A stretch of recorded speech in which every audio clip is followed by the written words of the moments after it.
10वें मंडल में जब आप पढ़ेंगे पुरुषाः सुप्ता के अंदर, तो आपको पढ़ने के लिए मिलेगा।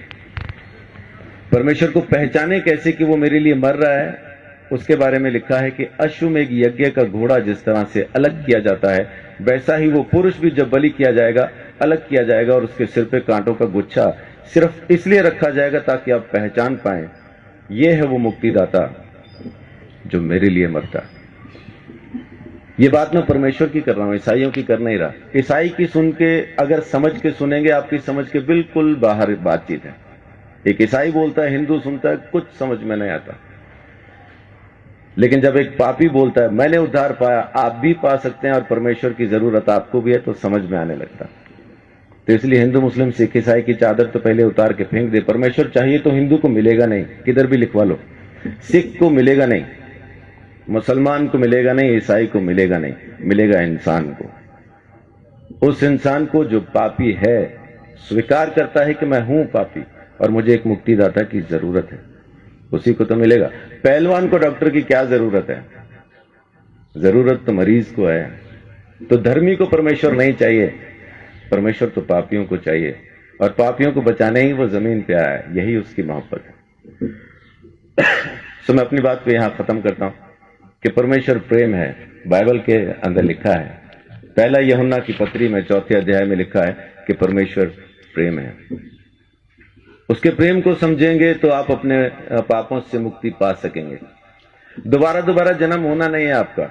माफ कीजिए, एक चीज ये छोटी सी क्लियर करके मैं अपनी बात को खत्म करूंगा, क्योंकि अपन को शैतान ने एक वहम में डाला हुआ है कि इस जन्म में नहीं तो अगले में मुक्ति हो जाएगी, इसलिए अपन आराम से बैठे। कहने वाले ने कहा था काल करे सो आज कर, आज करे सो अब, पल में प्रलय होगी, बहुरी करेगा कब। लेकिन शैतान ने बोला आज करे सो काल कर, काल करे सो परसों। इतनी जल्दी क्या पड़ी है जब जीना है बरसों। बच्चे आपका नाम क्या है? ध्रुव। आपके बच्चे कहां हैं? अजीब सवाल है। उम्र क्या है आपकी? 9 साल के बच्चे से मैं पूछ रहा हूं कि आपके बच्चे कहां हैं? आम के पेड़ पे जो मई जून में आम लगने हैं, इस वक्त कहां हैं? बहुत बहुत शुक्रिया। गुरुजी कहते हैं आम में, उसी पेड़ में वो आम है जो मई जून में दिखाई देंगे। तो ध्रुव के बच्चे कहां हैं? ध्रुव में। जब उसका मौसम आएगा बच्चे नजर आएंगे। तो जब ध्रुव नहीं था तब उसके बच्चे कहां थे? पापा में। और जब पापा नहीं थे तब ध्रुव के बच्चे कहां थे? दादा में। जब दादा नहीं थे तो कहां थे? तो उनके पिता में, उनके पिता में, उनके पिता में। ऐसा अपन किताब को फोल्ड करते जाएं तो उस आदम में पहुंच जाते हैं जिसको परमेश्वर ने बनाया, और उसमें बीज डाल के कहा अब तुम पैदा करो।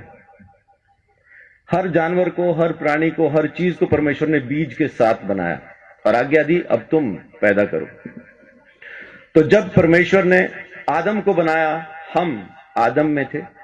जब परमेश्वर ने आदम को यह आज्ञा दी ये फल ना खाना, तब हम आदम में थे। जब आदम ने आज्ञा तोड़ी तब हम आदम में थे। जब आदम परमेश्वर से अलग हुआ तब हम आदम में थे। इसी तरह से हम परमेश्वर से अलग हो गए। हमने किया कुछ नहीं, खाया पिया कुछ नहीं, गिलास तोड़ा 12 आना किया आदम ने, अलग हम हो गए। वेदों में लिखा है कि बच्चा पैदा होते ही पाप के हाथ में सौंप दिया जाता, पैदा होते ही पापी हो जाता, कारण उसका बीज पापी है। एड्स जिस माँ बाप को है, बच्चा पैदा करेंगे एड्स की बीमारी के साथ पैदा होना। इस वजह से हम पैदा ही पापी होते हैं, इसलिए हमें मुक्ति की जरूरत है। और अगर मुक्ति हम खुद ले सकते होते तो मुक्ति दाता शब्द कभी आता नहीं। देने वाला हमको जरूर चाहिए, वो एक ही है। परमेश्वर ने हमारे लिए मुक्ति का रास्ता खोला, स्वयं हमारे लिए बलिदान दिया ताकि हम हमारे गुनाह से आजाद हो जाएं। ये उसकी मोहब्बत नहीं तो और क्या है। तो उसकी मोहब्बत से आप अभी इसी वक्त मुक्ति पा सकते हैं। आपको जन्मों का इंतजार करना नहीं, क्योंकि यही एक जन्म है, दोबारा होगा नहीं। आज के बाद दोबारा हम कभी पैदा नहीं होंगे।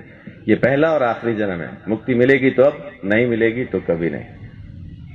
तो परमेश्वर प्रेम है, उसके प्रेम को समझें, उसके दिए हुए उद्धार को समझें। यीशु मसीह ने मेरे लिए मेरे सारे दंड को सह लिया और मेरे गुनाहों से मुझे आजाद किया।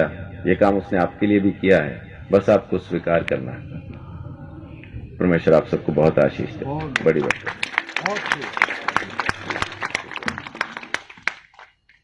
बहुत बहुत धन्यवाद पास्टर संदीप चौधरी जी का। मेरे सवाल का इन्होंने बड़े सरल रूप में उत्तर दे दिया, और अगर यही चीज हम सभी के समझ में आ जाए तो हमारा भटकाव खत्म हो जाए। मैं इनका बहुत बहुत धन्यवाद करता हूं कि इस गुरुदेव के रचित सर्वधर्म सम्मेलन के अंदर आपने पहुंचकर इस उत्सव की शोभा बढ़ाई है। मैं आपका बहुत शुक्रिया अदा करता हूं। अगर इस प्रकार का आप वीडियो देखना चाहते हैं तो लाइक करें, सब्सक्राइब करें और शेयर करें और बेल आइकन को दबाना ना भूलें। धन्यवाद।